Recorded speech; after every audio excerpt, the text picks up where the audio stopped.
I know there's a lot of confusion, especially amongst people who are kind of getting into the whole waking up process and figuring out what 15-minute cities are really about and what all of this is about. This has been in planning for years now with them. And what they do is it will start off with the head of the snake or the head of the pyramid, which is basically the UN and their climate initiatives. So we all know about the Paris Climate Accord agreement that everybody signed on to and everybody thought it was a great plan. However, what people don't understand is you have to read the fine prints.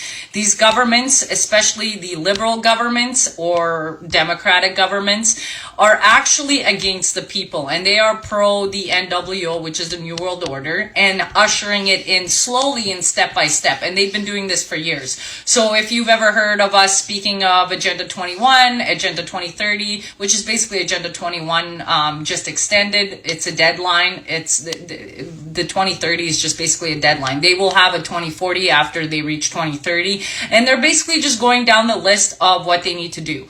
Now, because the Paris Accord Agreement is the head of the snake, what happens is then they kind of give other NGO groups, NGO meaning non-government organizations, things to do and things to go after. So how they will market these things is usually like there's the Strong City Initiative, and they're an anti-hate group, an anti-extremist group. Now, on paper or just plainly said like that, it sounds great, right? Until you read the fine print. And the fine print basically means anyone that goes against the government. 15-minute cities, they will tell you, oh, basically we just want everything, within a 15-minute walk, and they will put in bike lanes. And so some of you will be like, oh, well, that's great, not realizing what the fine print actually states. So when you guys are saying, oh, who do we go after and what do we do?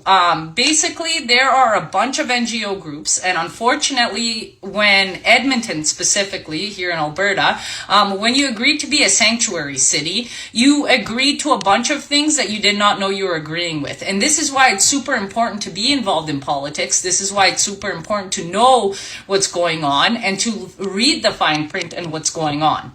So what happens is the UN will basically give money to all the NGO groups that are underneath it, and then they will give cities money incentives and bonus incentives to basically execute their plans. And what people don't understand is that all of these plans lead to us losing freedoms, freedom of movement, freedom of purchase, freedom, basically human right freedoms, and they're trying to usher in a new world government.